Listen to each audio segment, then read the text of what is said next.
Hey guys, what is going on? Jurgen from Zergrino Sports here, and today we are back at it again with some more of our Smackdown vs. Raw 2007 GM Mode series.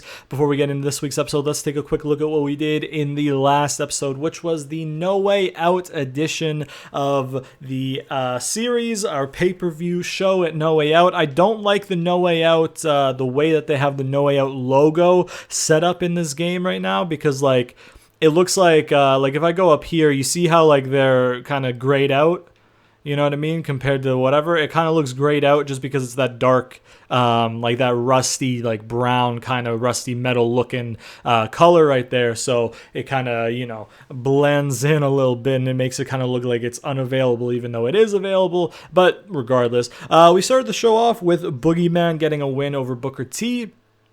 This match was set up on the go-home. Booker T demanded a match, and Boogeyman was the one he was given, and he lost the match to Boogeyman. Then the next match, we had the United States Championship. Whole rivalry before all this. I'm not going to explain all the rivalries going into the card again. I spent 20 minutes or 15 minutes or some shit like that explaining them in the beginning of last episode. So if you missed it, go watch that and then come back so you know what...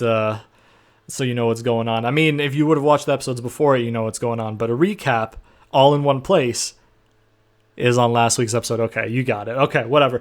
Chris Benoit retains his United States Championship against Johnny Nitro. Then we had the Tag Team Championships, and The Undertaker and Kane won back the Tag Team Championships, raising some serious questions about Randy Orton and Batista, because in recent times, whenever they've been solo, they haven't been able to get matches won, but whenever they team together, without fail, they win, and this time they lost. So, there's that raises some questions about what exactly is going on between Randy and Batista now that their pattern of good luck in tag team matches has seemingly come to an end in the loss against the former and now new tag team champions, Kane and Undertaker, Brothers of Destruction, or the Dad Bods, I think, as I labeled them in last episode. Then we had Shelton versus Eddie in the special ref match. Eddie Guerrero's World Championship title shot at WrestleMania on the line in this match.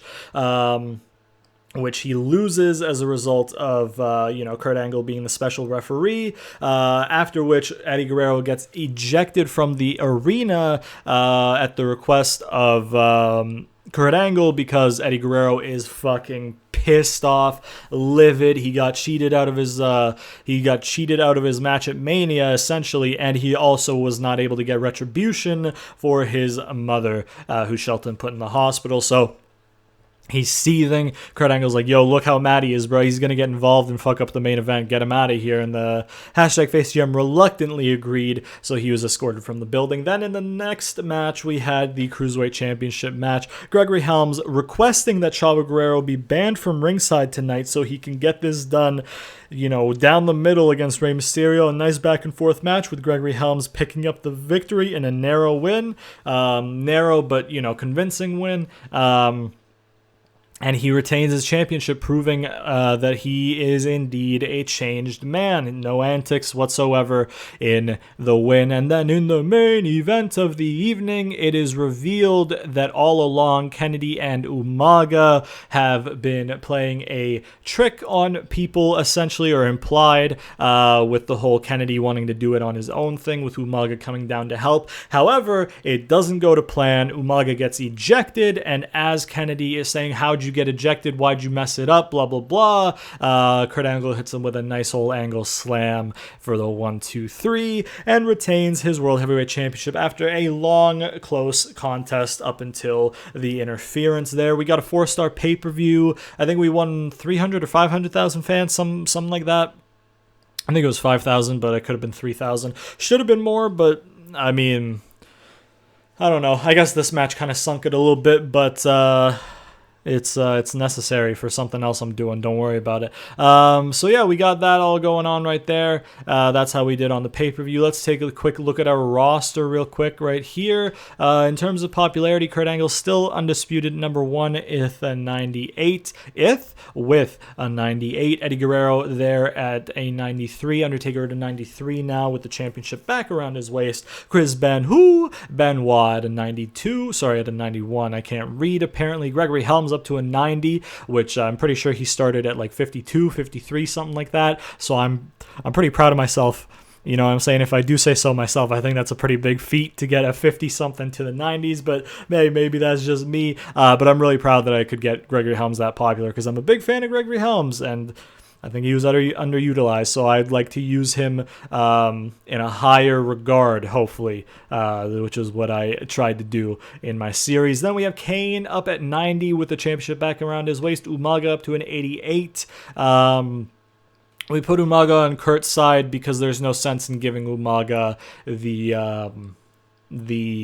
needless loss, and it was the pay-per-view, more importantly, was at in the Isle of Samoa, which was his hometown, so I was hoping to get a ratings boost because of the hometown winner kind of thing going on with putting him on the winning side as a manager, but he was there to help Mr. Kennedy after all of this confusion regarding whether or not Kennedy and Umaga were splitting up. He was there to back up his boy. It just didn't go according to plan. Kennedy there at an 86. Shelton Benjamin up to an 86 right there. Booker T up to an 80. No, sorry, down to an 85. I think he stayed 85, but down arrow. Batista down to an 82 after losing the title. RVD was not featured on the pay-per-view, so he is at an 81. Chavo up to an 80. Randy down to an 80, Ray down to an 80, or stayed 80, but down arrow. Melina down to a 78, Johnny Nitro down to a 74, Super Crazy at a 69, got him. Boogeyman up to a 63, Kid Cash at a 62 right there. Kid Cash, or Boogeyman, is no longer the lowest popularity guy on the roster. In terms of contracts, I think we're doing okay. Yeah, we got this episode, and then at the end of the next episode, I guess we got to renew some contracts, and we should have the money back by then. And then we got a pretty easy week after that. Then after that we've got one really easy week. But then again, 5 weeks is Mania, so we might not have to worry about these contracts because we won't have to worry about them because we won't get there in time. But yeah, in terms of rivalries, I can show you this one. This one's going good. This one is I can pretty much show you, I guess, is going good. This one is it's done, but I kept it because we got a match tonight that I'll show you in a bit. The other one, you can guess what it is. Once the tag team one gets broken up, I'm going to be starting some more. So, yeah, I just don't like having all the slots taken, so I'm going to wait for that to finish. Current champions, we do have a new tag team champions right there, Kane and Undertaker. The other champions have been reigning champions for quite some time now. Very competitive roster right there. They are competitive champions, and they like to keep their titles. Anyways, without further ado, let's get into this week's episode by showing you this week's card, starting with the first match of the evening, which is a Money in the Bank qualifier between Mr. Kennedy and Chris Benoit. Mr. Kennedy would have maybe started off the show with a promo. It would have been announced or advertised earlier in the week that there would be a Money in the Bank qualifier between Kennedy and Umaga. This match doesn't get made tonight. A couple of the matches that are going to be on the show tonight are going to be announced ahead of time, kind of thing. And just like weekly adverts or whatever. So this was announced, but he does open the show. Let's say open the show, sure. Every time I say like I have a promo, I never really think of what order the promos are going to go in. I never typically think like, okay, this promo is going to start the show, and then this promo is going to end the show, and this promo is going to go here and there and there. I'm just kind of like, early before this, they'll have this promo at some point, and then after that, they'll have this promo at some point. You know what I mean? So that's kind of me being lazy a little bit with the booking, but it's okay. If in 2K22 they got some of that fucking GM mode with actual promo segments, I'll put actual effort into that. But anyways, Benoit versus Kennedy, Money in the Bank qualifier. Kennedy opens the show with a promo saying, all of you idiots in the crowd were eating it up and you bought it, that I was on this heroic path to doing things on my own, but it was all a master plan that I had concocted until Umaga dropped the ball. But that's okay, because I can still fulfill my destiny by winning the Money in the Bank qualifier tonight against Chris Benoit, and then going on to WrestleMania, winning the Money in the Bank match, and then cashing in and fulfilling my destiny at the convenient time of my choosing, whenever that may be. So he's cutting a promo. He blames Umaga, but he says it's okay. He can move on past it. And then maybe the match is scheduled to start off the show, or maybe the hashtag FaceGM comes out. And he's like, okay, Kennedy, you talk a big game. You say you're going to do this. How about we have your match right now, kind of thing, where when Kennedy hasn't had a chance to warm up, he just came out to kind of like, talk and shit. But yeah, that's how we get that match right there. Basically, Money in the Bank qualifier and a little bit of Kennedy promo time right there. Then in the second match of the evening, another Money in the Bank qualifier, this time a rematch from No Way Out. Booker T would have, at some point, obviously early on in the show, stormed into the hashtag FaceGM's office, irate, saying that his loss to Boogeyman at the pay-per-view was a fluke and he demands a rematch with Boogeyman so he can set things straight. The hashtag FaceGM obliges and says, you know what though, how about we make this interesting? We'll make it a Money in the Bank qualifier. So this one will not have been advertised ahead of time. This one would have been made and we'll do it next, kind of thing like that. So you know what I mean? Like after the opening match of the night, maybe cut backstage, he gets in, blah blah blah, you do the promo, and then blah blah blah, you go to commercial and you come back and Book's making his entrance or something like that. I don't fucking know. I don't really care.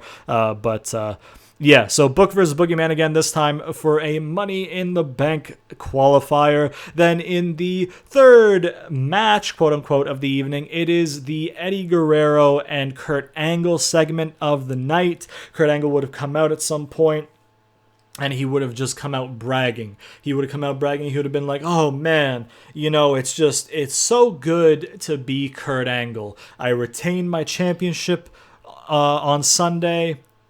I made sure that Eddie Guerrero will never get a chance at this title again on Sunday. I've got my protege, Shelton Benjamin, with a Money in the Bank qualifier later on tonight, which we'll get to, who's going to do big things. It is good to be Kurt Angle. But at the same time, I don't have an opponent for WrestleMania. I deserve an opponent for WrestleMania. I am going to be WrestleMania this year. It's my show. I'm the head of not only this brand, this company. So I do need an opponent. So I would like to call Eddie Guerrero out here. I didn't write this down. This is just how my brain thinks, by the way. So if you're like, whoa, that's a shit promo. Yeah, you're right. I can't speak well. And he calls out Eddie. And he's like, you know what, Eddie? You put your Mania shot on the line and you failed. And didn't go your way, and you lost it.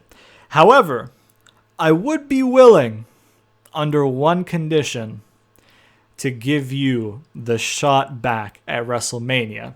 And that condition, Eddie, is to put your career on the line for the match. Eddie Guerrero obviously accepts, so the match is back on at WrestleMania, except this time Eddie Guerrero's career is on the line. Kurt Angle obviously wants to get some sort of retribution for the state of mind and state of his career that Eddie put Kurt in earlier, willing to put his career on the line, so we kind of paralleled it and all that stuff. So Kurt Angle makes Eddie Guerrero put his career on the line at Mania if he wants to fight for the title, and Eddie Guerrero accepts.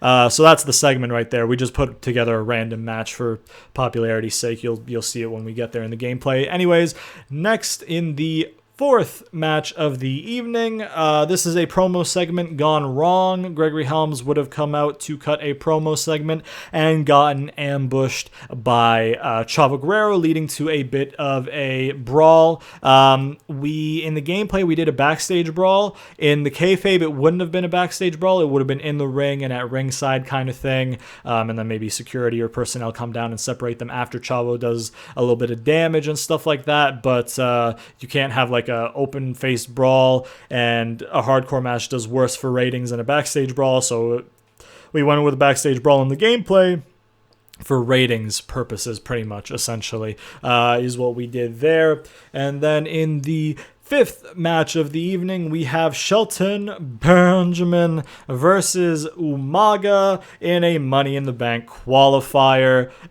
We got this one right here. Kurt Angle would be at commentary.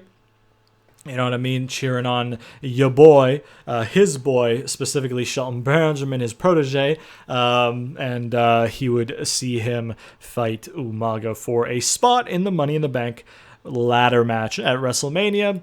And then in the main event of the evening, we have a rematch for the Tag Team Championships. Randy Orton and Batista request an immediate rematch. It has been, we'll say it's been promoted all week on TV, in adverts for the show. They get their hands on Undertaker and Kane immediately, the first chance they can get, because they want to win those titles back, and they want to, get back into that groove of winning matches when they team up together.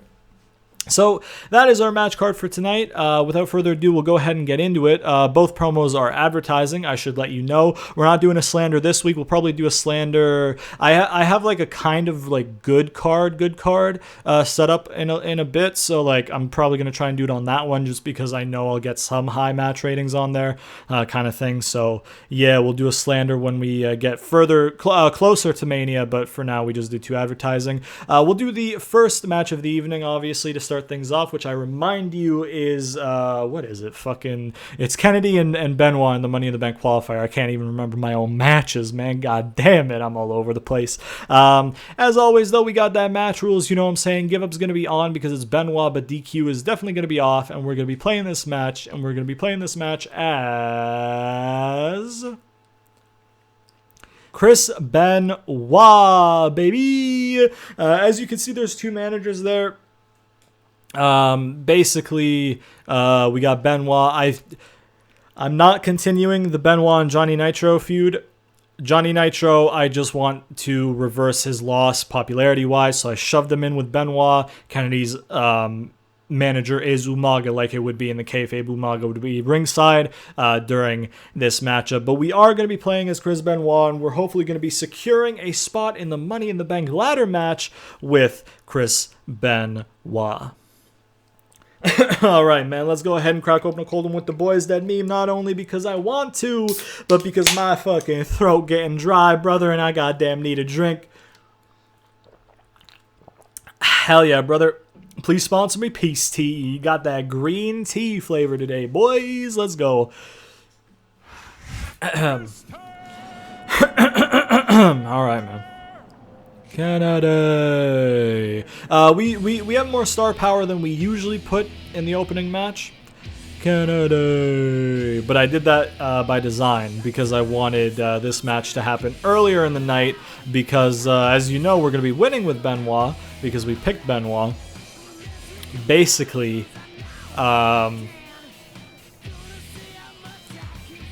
Umaga's going to try and get involved again. It's not going to go to plan again. Kennedy is going to lose the match, not as a direct result, but just like he tried to cheat, and then he's kind of like disorganized because he's like, okay, well, fuck, what do I do now? And that gives Benoit the time to give him to catch him in the crossface, make him tap out and win. Umaga gets on the mic. Excuse me. Kennedy would get on the mic. 1 second here. I'd like to remind you that I weigh in tonight at 246 pounds. I hail from Green Bay, Wisconsin, Mr. Kennedy. So Mr. Kennedy would get on the mic very upset and be like, damn it, Umaga, we went through this. Why did it, like, how did you mess it up again? You messed it up on Sunday. You screwed me out of the World Championship. You messed it up again. I'm not going to Money in the Bank. And then he'll, like, take a minute. He'll calm down. He'll be like, you know what, actually, Umaga, it's okay. Because you have a Money in the Bank qualifier later on tonight. So you'll make it up to me by winning your match and giving me your spot in Money in the Bank. That's how you'll make it up to me. There's no holding me back. I'm not driven by fear, I'm just driven by anger, and you're under attack. Just climbing up slowly, I'm the one and only. I'm Umaga's fucking mean mugging him from ringside, bro. He's like, this guy ain't shit, brother. This guy ain't shit, bro. The fuck going on right here? This guy ain't shit. Umaga's manager AI was bugging out there, brother. But yeah, so Kennedy gets upset, blames Umaga once again, and then he's like, you know what? You'll make it up to me. You'll give me your spot when you win the spot in the Money in the Bank later on tonight. Like he made him switch spots with him in the Rumble, and like he made him switch spots with him in the number one contenders not battle royal, number one contenders triple threat for the World Heavyweight Championship at, excuse me, I'm trying to pick him up, brother. What the fuck? Come on, bruh. Come on, bruh. Ooh, look at that, bruh. Ooh, nice chop. Nice chop. Ooh, yeah, let's get you with a good old German supla, baby. Come on, bruh. Stomp your ass. Nitro, stop fucking cheering, bruh. You're not even here. You're not even here. You're not on the show this week, bruh. You're not booked this week. Just chill. Just chill. Just chill. I'm gonna warn you right now. We got a...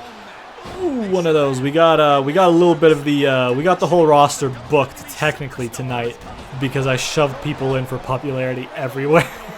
So be fully aware of that. I'm just gonna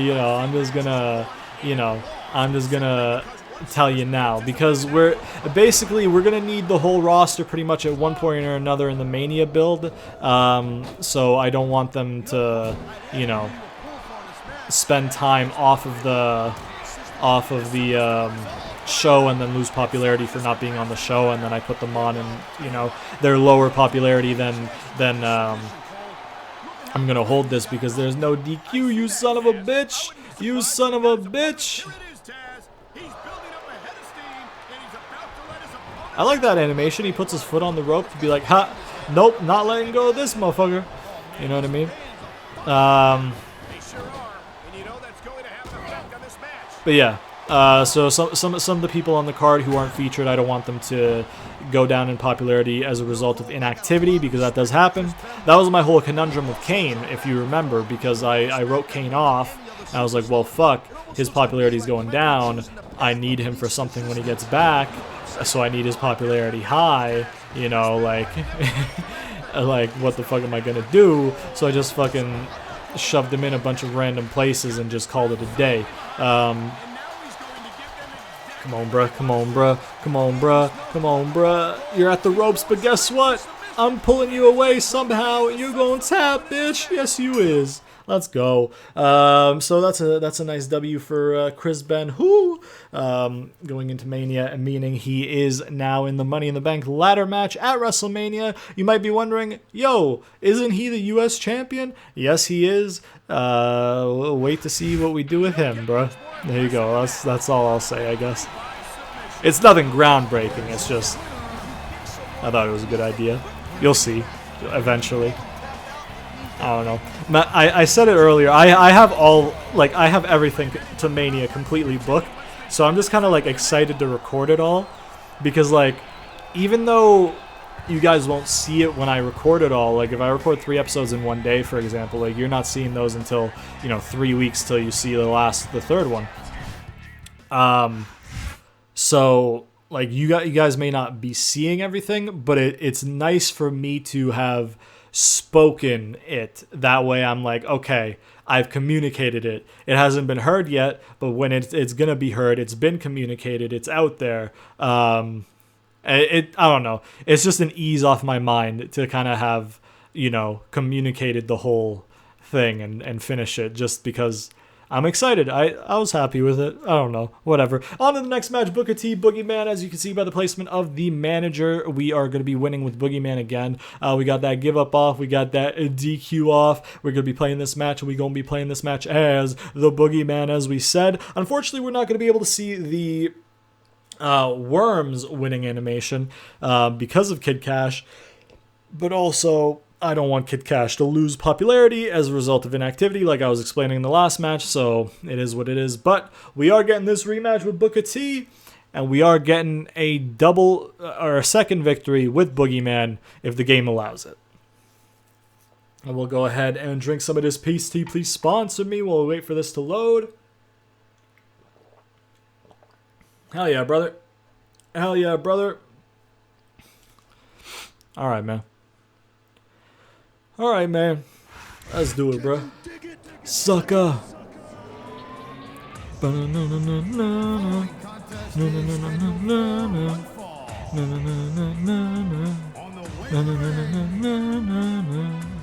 Can you dig it, sucker? I'm really genuinely very intrigued to see what the fuck a boogeyman with manager entrance looks like. I think we've done it before, or we did like a 3-on-1 handicap or something with him in it. I think that's what we did, right? We did him, Kurt, and no, hold on. We did him, Shelton, and Eddie against Kurt, right? When I did the whole Shelton versus Kurt with, or Shelton versus Boogeyman with Eddie in the hospital with his mom kind of thing, and then he comes back for revenge mid-show, right? So, but I don't think I've put Boogeyman in a match with somebody in his corner yet. So like, is it gonna be Boogeyman's entrance with somebody there, or is it just gonna be Boogeyman's entrance with nobody there, or is it just gonna be like a random generic entrance with fucking Kid Cash there? Like, I'm genuinely curious. I'm the Boogeyman, and I'm coming to get ya.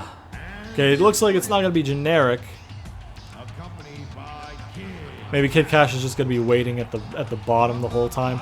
It would be hilarious if Kid Cash was just on the ramp here, and you see Boogeyman crawling. He's got the clock. He's got the fucking staff. He's gonna smash the clock over his head, do all that freakish shit, and you just see Kid Cash just politely clapping in the background. That would have been fucking hilarious. I would have loved that. There he is. There he is. The Boogeyman. Regardless of his position on the card, we watch his full entrance every time, even if it is a long entrance, just because it's fucking jokes, brother. It's fucking, it's so nice. I love it. Look at me gyrating. Oh yeah, he happy, brother. He happy or he horny. Only two ways you move like that is if you happy or you horny, dog. You know what I'm saying? Let me know what you think it is. Is Boogeyman happy or horny in this episode? Let me know. Let me know, fellas. Let me know. He be gyrating them hips, brother. Not gyrating, but he be getting some hip action. So I'm thinking maybe, you know, maybe a little horny, or maybe it's the aftermath of the horny, so he's happy. You know, maybe that's what's going on. Please don't take my channel down for saying horny and stuff. I don't think that's against the rules on YouTube, but also YouTube's fucking retarded and takes people down for no reason all the time. So please don't do that to me. Also, please don't do that because I called you retarded. I don't think that's against the you know, rules. If it is, apologies, but like not really, because you are. Okay, let's just move on from that. Don't take my shit down, please. Okay, let's get you with a good old German supla, baby. Let's stomp on your ass, stomp on your ass, stomp on your ass. Let's get you with one of these right here. Bada boom, back body drop. Come on, bruh. Come on, bruh. Let's go. Ooh, that's a lot of fucking momentum going into a man's midsection, brother. Speaking of momentum in midsections, I'm recording this on the night that Mike Tyson and Roy Jones had their fight, both in their 50s. You know that one that just happened in recent times, yeah? This one's going to come out a week after that, actually, because the No Way Out one, which I already have recorded, is going to come out the day after that happened. So it is what it is. But anyways, my point was fucking Mike Tyson beat the fuck out of Roy Jones, bro. He fucking, the body shots that this dude landed. Dude's 54 years old. He hasn't fought in 15 years. Brother, he fucking looked good. He looked like he had so much energy in the tank left, you know what I mean? Fucking, he had some fucking speed. He had fucking good technical ability still. It was fucking, for a 54-year-old man, dude, He's a badass motherfucker still, brother. I wouldn't want to get on fucking Mike Tyson's bad side, you know? That would not be good. That would not be good. Ooh, there we go. That should be it, but I think Book kicked out. Oh, he might be rope. Yeah, no, he's tall enough that he was in rope for that. I forgot about that. That's... I love and hate that so much because it just lacks so much fucking basic fucking common sense, you know what I mean? There you go. Come on, brother. Come on, bruh. Come on, bruh. Come on, bruh. Ooh, fuck your stomach, dog. Fuck your stomach. Oh, shit. Yo. Okay. One of the best things about fucking the Tyson and Roy Jones fight. Fucking Snoop Dogg on commentary, bro.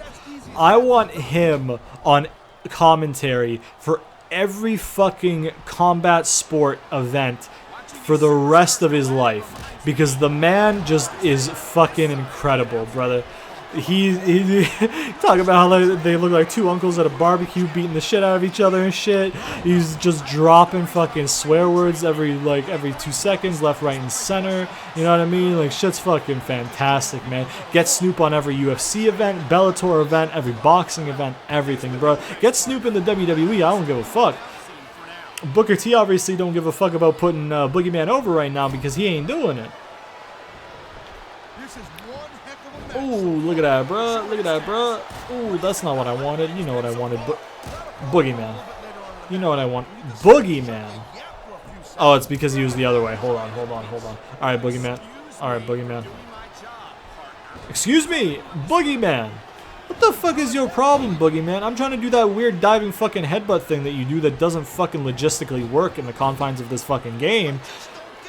And you're doing fucking falling fucking double axe handle. What the fuck you think this is, brother? Bruh. Hey, yo, Book, you ain't turning this around, are you? Because, like, I'd really appreciate if you didn't, Book.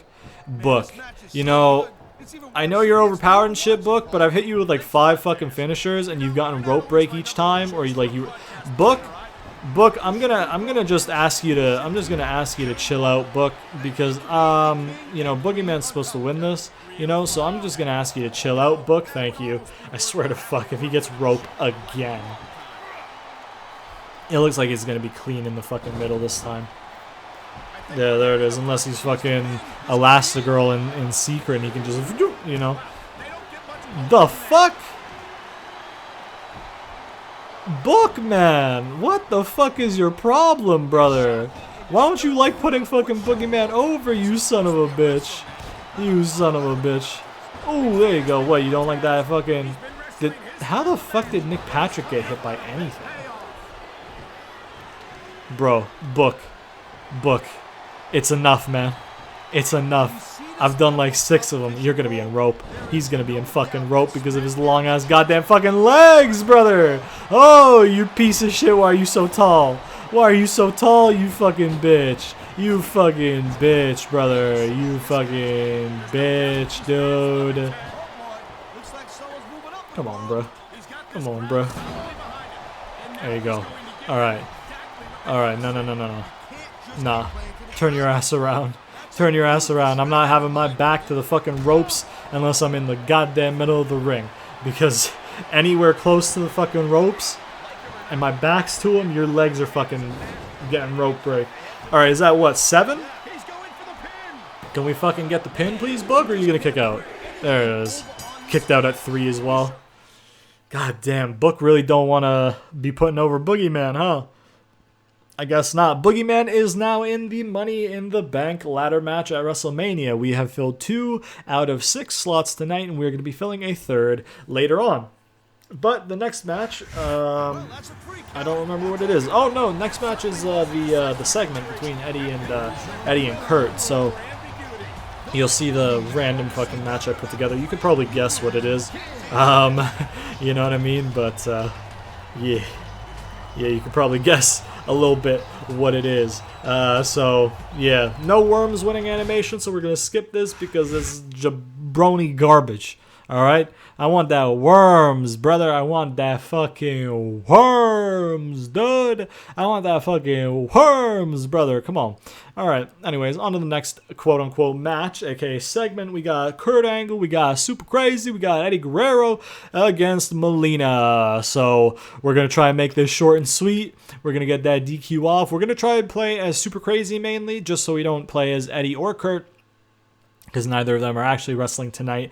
Super Crazy would not have been wrestling either. It would have been, for all intents and purposes, just a 5-match card with a promo segment. But, you know, it is what it is. We'll even turn off Give Up, so, you know, it's not overpowered for Kurt. DQ is going to be off still, and we're going to be playing this match, and we're going to be playing this match as Super Crazy and Kurt Angle and Eddie Guerrero, because Melina does not need that much popularity, so she's going to be a popularity leech to get some other people some popularity, dude. It's the harsh truth of having a female wrestler on SmackDown. You can't really do much with them. They have to be a valet or a trading pawn. I had her as a valet pretty much the whole time. I've had her in 2 matches, I think, but you know, it is what it is. If I was on Raw, then she'd be in the hunt for the women's championship or be women's champion or something. I don't know. I haven't really thought about how to book the ladies because I've never thought about doing Raw because I like SmackDown too much. So, whatever, man. Let's see if we can get the boys a win here. That's not really a win, but it is a win, but it's not really a win. And while we wait for this to load, we're gonna drink some of this peace tea. Please sponsor me. Hell yeah, brother. Hell yeah, bruh. Good shit, bruh. Good fucking shit. Load us in. Load us in, dude. Load us in, brother. Here we go. We got Melina. We got the Melina Gooch meme, so unfortunately we do have to watch her entrance up until a certain point. But, yeah, we'll make do. We'll make do. Oh, goodness. Basically, what I gotta do is I gotta keep, if she's in the supine position, her head gotta be towards the hard cam. If she's in the prone position, her head gotta be towards the hard cam. So basically, any move that I do, her head gotta be towards the hard cam. So the rest of her is not, so we don't get her channel taken down. Or I don't have to edit over fucking Chavo's bald ass head again. You know what I mean? Yeah, man, we got Melina. We don't need to watch this part. Ain't no Melina Gooch right there. We got a couple glimpses of it, but not enough to make me sweat about my channel being in a bad bad standing or anything. So that's good at least. We got Super Crazy right here. Gringo, in time. You're gonna be working for me, so you don't want to get on my bad side, cause everyone loves Latino. I really, really wish Hoovy would have been in this game. I would have loved to have Hoovy in this game. Another piece to the cruiserweight pie. You know what I'm saying? I love Hoovy, man. Granted, with Gregory Helms also being in this game and me having drafted Gregory Helms and wanting to do big things with him, probably wouldn't have worked out too well, because if Hoovy were in the game, I would want to give him a Cruiserweight title run, but it wouldn't have worked out with what I wanted to do with Helms, because Helms needed to be, the reigning champion and stuff. And then obviously earlier on I did the other shit, so yeah, maybe it would be better if he was in 2006. Then I could give him, yeah. I lie, I cheat, I steal. I lie, I cheat, I steal. Hey, we got Eddie right here in the same lowrider that he has in WWE 13. I'm fairly sure it's the same lowrider. It might be the same lowrider that he has in every game because they're too goddamn fucking lazy to make another goddamn fucking lowrider model. We'll skip the rest. They also get really lazy with Eddie's attires as well. They always do the same one, really. which is unfortunate. I wish they would, you know, mix up his attires a little bit more. But yeah, I don't know. If they could bring back superstar threads and not require a changed attire existing wrestler to take up a creator wrestler slot, that would be great, because that's a fucking stupid system. Who the fuck thought that was a good idea, by the way, on the 2K team? Especially on 2K15, when there was like fucking 25 goddamn creator wrestler slots? And you expect us to fucking... And you know what? With 2K15, the shit was outdated immediately because fucking New Day formed and they weren't a thing in the game. And then the Shield broke up and they weren't... And they were still the Shield in the game. You know what I mean? So in 2K15, let's get your head away from that part of the ring, ma'am. In WWE 2K15, you needed to, if you wanted things to be up to date, you needed to go get a fucking no, get up. Ooh, okay, ooh. You needed to get a new Woods, Big E, and Kofi, 3, and then you needed to get a new Dean Ambrose and a new Seth Rollins, 4 and 5. So out of 25 goddamn motherfucking slots, brother, you needed to fill fucking 20% of your available fucking bullshit just to keep the game updated. Let alone, you know, downloading people or creating people from other companies if you wanted to have a different company in fucking universe mode. What I would always love to do is have Raw and SmackDown and then put TNA in. Or Impact, or whatever you want to call them. You know what I mean? Like, I'd put TNA in, and then I'd run TNA, SmackDown, and Raw, and then that was good shit, brother. It was good. And then 2K15 comes around, you know. 2K14 was really good. I really enjoyed it. I thought the universe was really good. 2K15 comes around. Oh, only 25 player slots. Oh, you need to update 5 people from the roster immediately. And guess what? Superstar Thread's not a thing. You have to take up a creative fucking wrestler slot. And they haven't fucking changed it. It still takes a creative wrestler slot to change somebody's attire. What the fuck, man? That doesn't make any sense. They're not a creative wrestler. They're still the same fuck... what 2K is doing with the games is so bad, man. There's always, like, it's just shit, man. Fucking give up the license. Give it to somebody who cares, man. I'm fucking begging you. But anyways, on to the next match. That, like I said, Kurt Angle would have come out gloating, talking about how life is good for Kurt Angle. But, you know, now that he's not booked at Mania, he wants to be a Mania. He is Mania, you know? So he offers an olive branch, maybe thorned olive branch, to Eddie Guerrero, and offering him the world title shot again if he were to put his career on the line, and he accepts. So we have the match was taken away on Sunday's No Way Out, and now we get it back not too long after with a big added stipulation that Eddie Guerrero may have to retire if he does not successfully capture the World Heavyweight Championship. Next in match number 4 right here, we got Gregory Helms, we got Chavo Guerrero. We did a parking lot. Match rules won't fucking matter, so that's okay. We're playing as Chavo right here. Excuse me. All right, let's see if we can beat Helms' ace. And while we wait, we're going to drink some of this pasty. Please sponsor me. So yeah, Helms would have come out at some point, like I said, to the ring to cut a promo. While he's about to speak, or while he first starts speaking or something like that, Chavo, you know, blindsides him, attacks him, beats him down a little bit, maybe with a little chair or something, and, you know, jabronis him a little bit, and, you know, and, eventually, you know, security and backstage personnel have to come out and separate them, or separate Chavo from Helms. It wouldn't have been really back and forth. It would have been mainly a beatdown by Chavo. I love this fucking move right here because of the slap on the back of the neck. I want to do it again.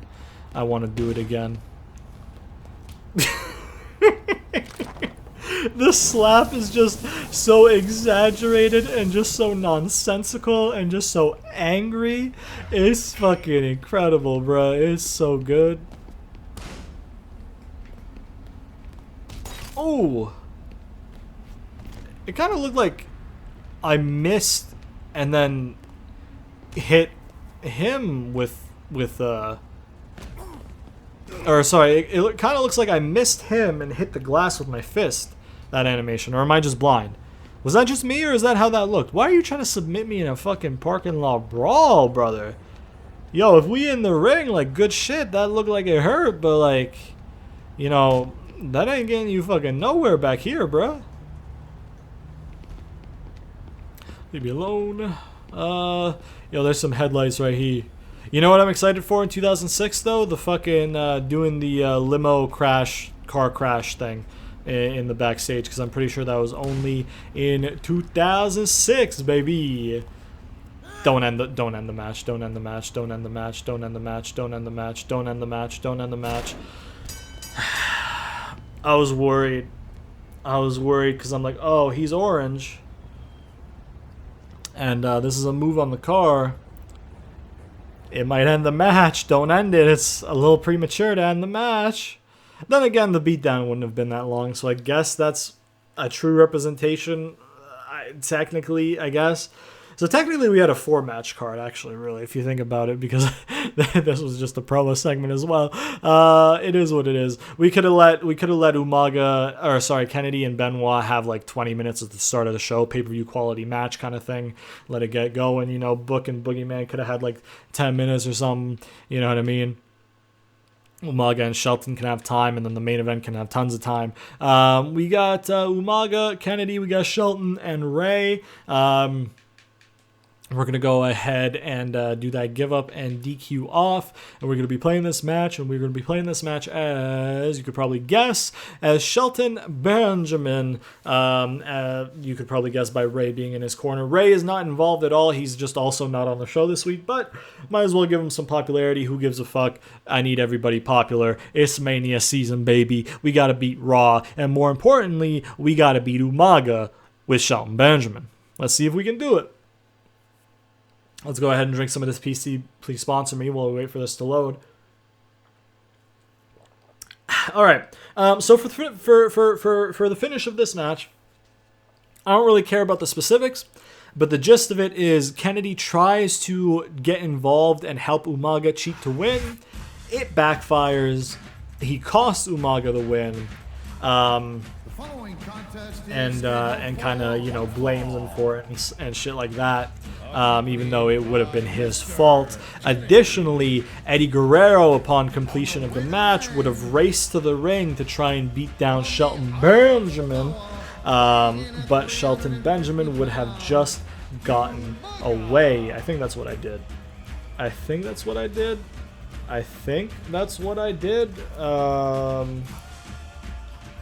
Yeah, so maybe he gets his hands on him for like 2 seconds kind of thing, or like does one of those like takedowns and then a bunch of the punches, but then like Kurt like gets off commentary and like pulls him out from under the ring away from Eddie to safety or something. I like that idea, so we'll just roll with that. But yeah, that's that, dude. That's that. So Kennedy tries to help Umaga win, messes up, costs him the match, blames it on him. And we got the post-match Eddie Guerrero attack on Shelton Benjamin. Still unfinished business there. You can't rock with me, no stopping. You can't rock with me, no stopping. You can't rock with me, just stop it. Ain't no stopping me, no.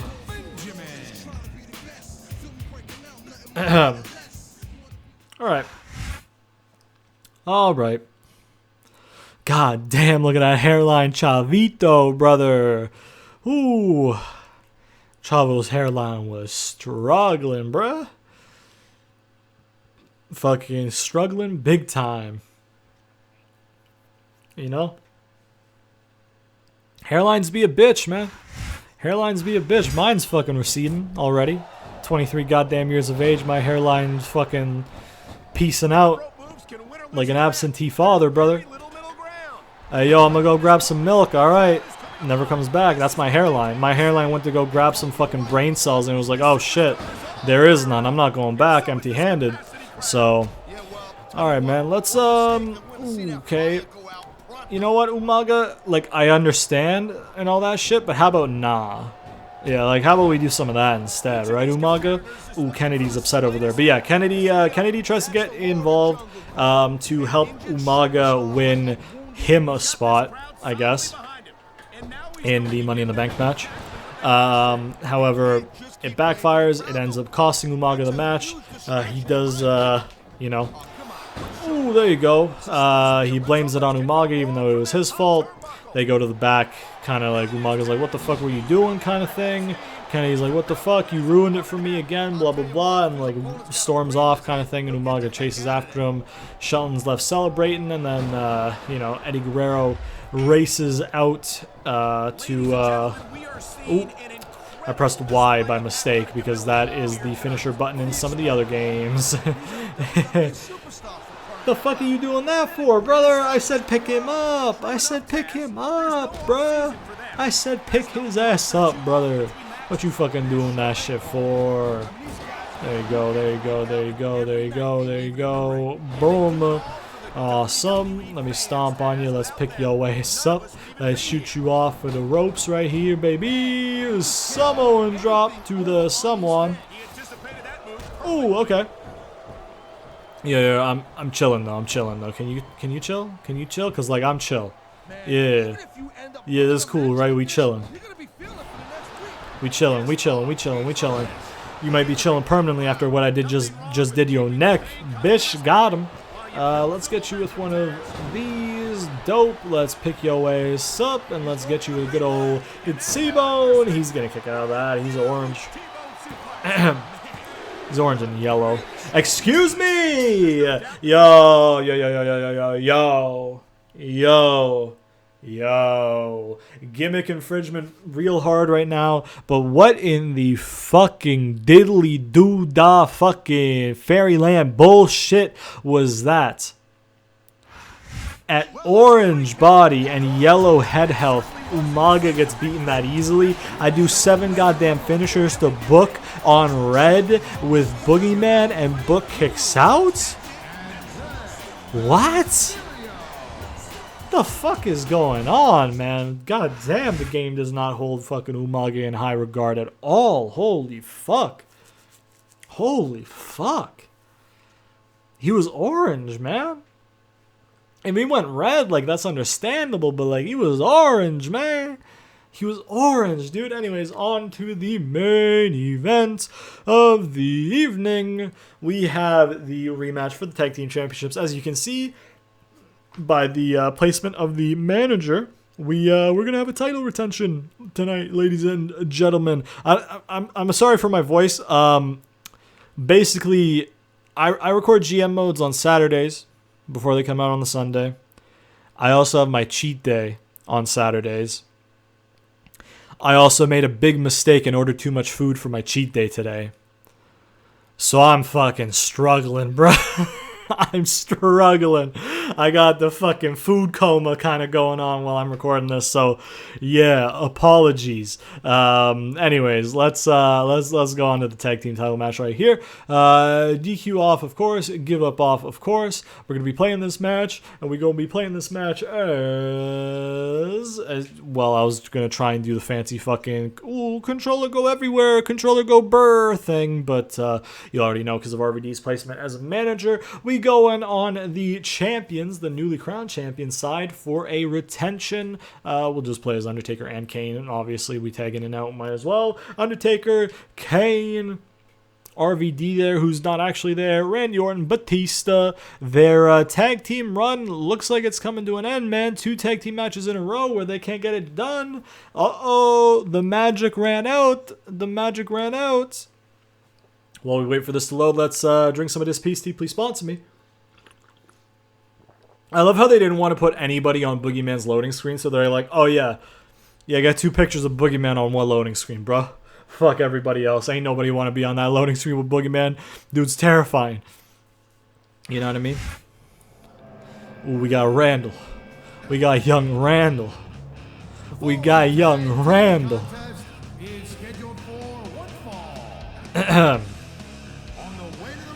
Look at him, bro. Look at him, bro. Hey, nothing you can say. Nothing's gonna change what you've done to me. Now it's time to shine. I'm gonna take what's mine. Take what's mine. Hey, nothing you can say. Nothing's gonna change what you've done to me. Now it's time to shine. I'm gonna take what's mine. You're gonna burn in my light.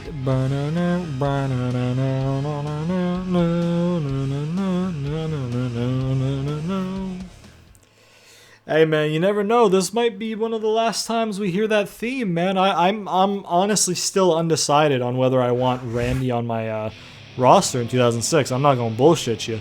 I've got maybe like 15 people I want for sure. And then, like, the remaining 5 is, like, a group of people bigger than 5 that I'm like, now who do I want kind of thing. Or it might be closer to, like, a 17-3 split kind of thing. But I know who I want from the majority of the roster. But, like, there's a few scragglers where I'm like, what do I want right here? You know what I mean? So, we'll figure it out, though. We will. We will figure this shit out, though. I'll walk for miles inside this pit of danger. A place where no one follows me. I'll walk alone.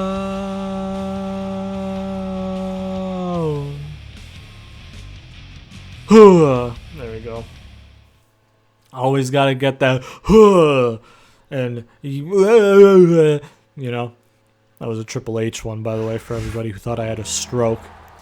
It might as well have been one. God damn it. Has it been okay, I'm gonna just ask, has it been obvious that I've been in like a food coma this whole fucking episode? Or is it like, have I kinda like hit it kind of well? You know what I mean? Oh, why did we skip Undertaker's entrance? We got tag fucking entrances. I am so sorry. I am so sorry. That's my bad. That is my bad. I fucking forgot. Fuck. I'm so sorry. I'm just so used to skipping Undertaker's entrance that I'm like, oh, I don't want to see this man's entrance, bruh. It's fucking too goddamn long, bruh. It's too goddamn long, brother. Trish, stop calling me. Damn, dude. That guy pulls. You know that guy pulls. Trish Paytas? Oh, it's Trisha Paytas, isn't it? Well, that would have been a good meme if I had the right name. I've always found it weird how Kane just kind of leaves the title he has at the ring to do his smoke thing, you know what I mean? But I guess the whole thing is like he's too big to wrap it around his waist, so he holds it, and he gets in the ring and he's like, my fire better than championship. Championship no cook meat. Fire cook meat. You know what I mean? And he's like, fuck the championship, fuck that gold, I can't eat that. I can't fucking cook a butchered animal on that. But you know what? The fire from the ring post, brother. Throw one of these wrestlers there. I got dinner for fucking goddamn 4 weeks. You know? Alright, man. Alright, man. This is going to make me sound fucking weird as fuck. But how long do you think, right? I don't even know if I want to say it. Okay, whatever. How long do you think a human body would last you for sustenance? You know what I mean? Like if you ate as much of it as possible, because you can't eat all of any carcass, right? A cow carcass, a human carcass. I would assume that you can't eat all of it. There's parts of the animal or human being, I guess, which we are animals, really, but whatever. You know, there's a part of the animal that's unedible, right? Always, I'm pretty sure, right? Bones, pretty much. But like other than bones, like tendon and sinewy tissue, and you know what I mean. I'm trying to fucking pick him up, brother. I'm not trying to pinfall fucking nobody, bro. Let me get you with a good old German supla, baby, though. Let me stomp on you. Let me stomp on you, bish. Let me stomp on you, bish. Let me stomp on you, bish. Oh, choke the life out you. But how long do you think a human body, an average male human body, let's say 28 years old, because I feel like that's young enough to be like young, but old enough to not be like undeveloped muscle, you know what I mean? Or underdeveloped muscle. This is making me sound really weird, I know, but it's just my brain fucking goes to these thoughts every so like now and again when like something weird gets mentioned or I mention something weird as a joke and I'm like, yo, wait, logistics though. Like, what do you think the logistics are on how long a human body would last you as like, assuming you're eating it 3 times a day as your meal, right? Similar portions each time, you know what I mean? How long do you think a human body would last you, you know? Because, like, I have no earthly idea, you know what I mean? Because, like, I don't know how long a fucking whole cow would last you, so I don't have a frame of reference. I can't be like, okay, cows are big, and human men are big, so, like, big cow, big cow lasts this long, blah, blah, blah. Like, I don't have that frame of reference. So I'm like, see, look at that. That was a burp. I tried to keep it in, but it kind of came out a little bit. Apologies for that unprofessionalism, brother. I am struggling, truth be told. But if there are any cannibals out there watching this, one, please fucking stop, because that's fucking gross. But more importantly, what's your estimate on how long a human body lasts, or like, you know, maybe you know for a fact how long I meant to go for the tombstone there. How long a human body, you know, lasts in terms of sustenance and all that shit. You know what I mean? Maybe you have experience. You know what I mean? What the fuck, Undertaker? All right, come on, bro. Get your arm away from the rope. I was trying to step toward the rope so he wouldn't get hit with that. He wouldn't get that rope break. Oh, God fucking damn it. Busted him open. I don't give a fuck about your close-up, bitch. You don't need a close-up where you going, and that's hell, baby. Hey, Kane, can you go deal with Batista? Kane, what the fuck is RVD doing? Kane, what you doing? Kane, why are you aggroed on?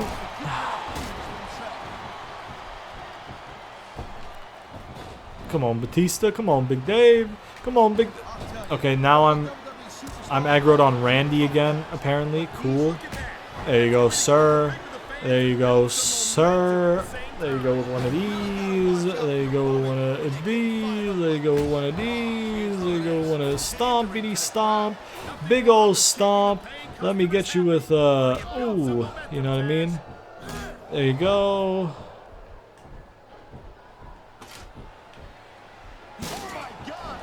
There we go. Let's get him with the chair finisher.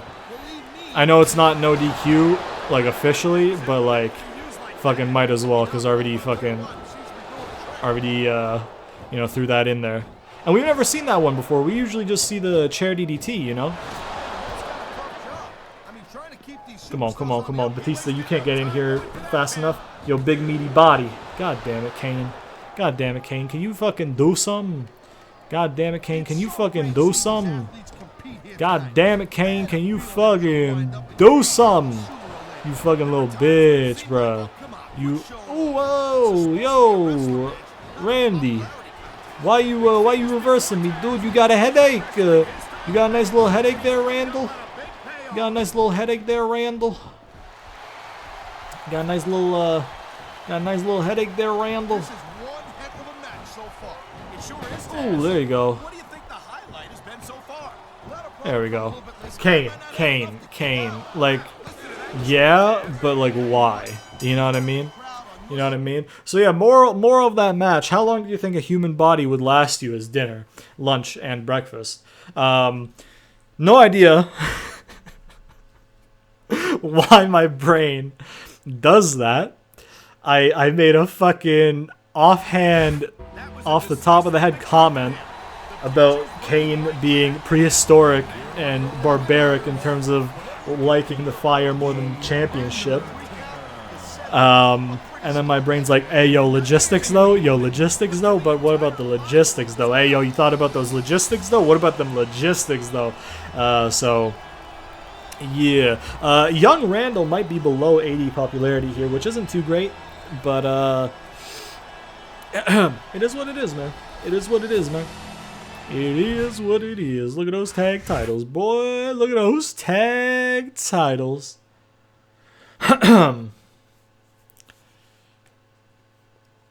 All right, man. All right, man. We got that tag team championship right there, retained by the champions.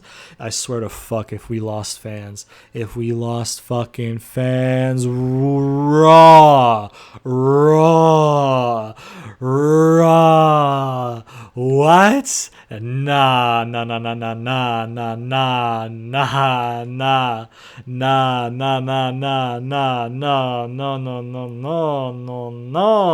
A 2, a 2.5, a 3, a 3, a 3.5, and a 4.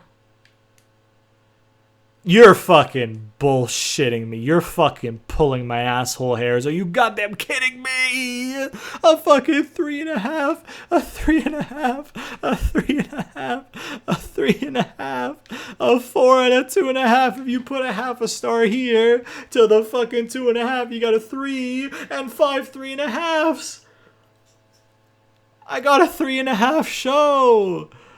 They got a piece of shit and they beat me. They got a 3-star show, bro. You take that half from the 3.5 and put it to the 2. Then you got 3s across the board and you take a full 1 from the fucking 4 up to the fucking 2. And then you got 3s across the board. They had a worse show than me. I had a title match. I had this. I had that. Man. If that ain't fucking proof that this game fucking prioritizes some of that bullshit, you know what I mean? All right, so we got everything going good right there, which is pretty good. I really don't want those rivalries to go sour, you know, that's my main thing. All right, let's see what the popularities be. Kurt Angle up to a 99 now. Okay, Eddie Guerrero at a 93. Kurt Angle, nope. Undertaker at a 93.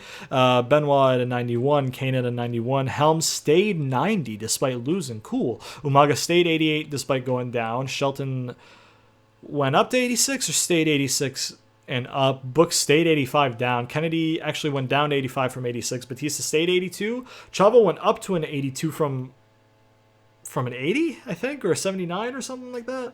RVD went up to an 81. Randy stayed 80 or went down to an 80 from an 81. Ray stayed 80 but up arrow. Molina went down to a 78. Johnny Nitro back up to a 75. Super Crazy up to a 70. Boogeyman up to a 64. And Kid Cash stayed 62 but like up arrow. Okay. And then in terms of Power 25, how we doing? We got Carlito at number 1, Kurt at number 2. The top 5 is unchanged. Undertaker moving from 17 to number 6. Big week for him. Eddie Guerrero up to 7 from 8. Shelton up to 8 from 12. Benoit keeps 9.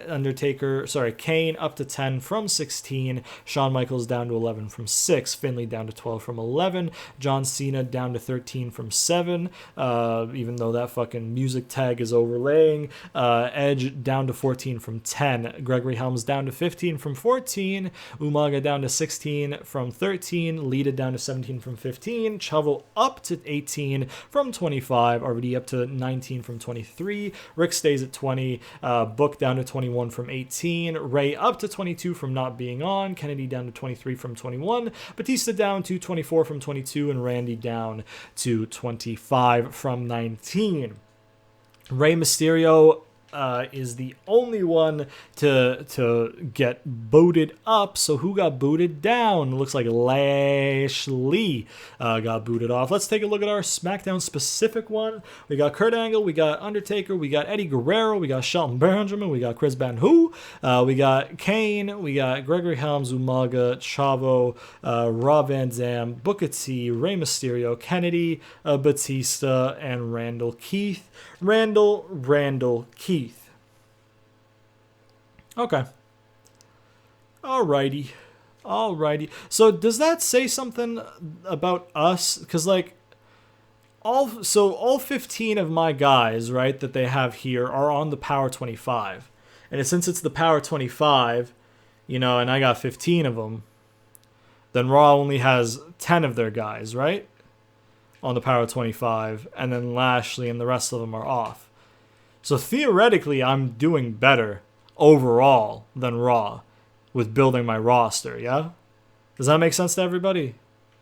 I don't know. Oh, blah, blah, blah. I was going to meme the music, but it's going to be fucking muted so I don't get copyrighted, so never mind. Did we have any emails? No, we didn't. Okay, so we're going to go ahead and save. A bit of a shorter one, I think, or about an hour 10, I think, is where we're at-ish. By the time I fucking run down my fucking outro, it's going to be an hour and a half because my outro is fucking long as shit. Before we end off the episode, though, we'll just run you through, I don't know if that picked up the crinkling papers, but we'll run you through next week's card right here. So the March 7th edition of SmackDown features Chavo Guerrero facing off against Kid Cash in the opening match. There's also going to be storyline stuff between Chavo and Helms. So, stay tuned for that. Then in the second match of the evening, we got Boogeyman versus Randall Keith. Then in the third match of the evening, we have Rey Mysterio versus Super Crazy in a Money in the Bank qualifier. Then in the fourth match of the evening, we have Chris Benoit versus Rob Van Dam in a United States Championship match. Then in match number 5, we have Kurt Angle and Shelton Benjamin versus Eddie Guerrero in a handicap match, but there's a little bit more juice to it that you'll have to tune in next week to find out. And then in the main event of the evening, we have another tag team title match, this time Taker and Kane defending against Mr. Kennedy and Umaga.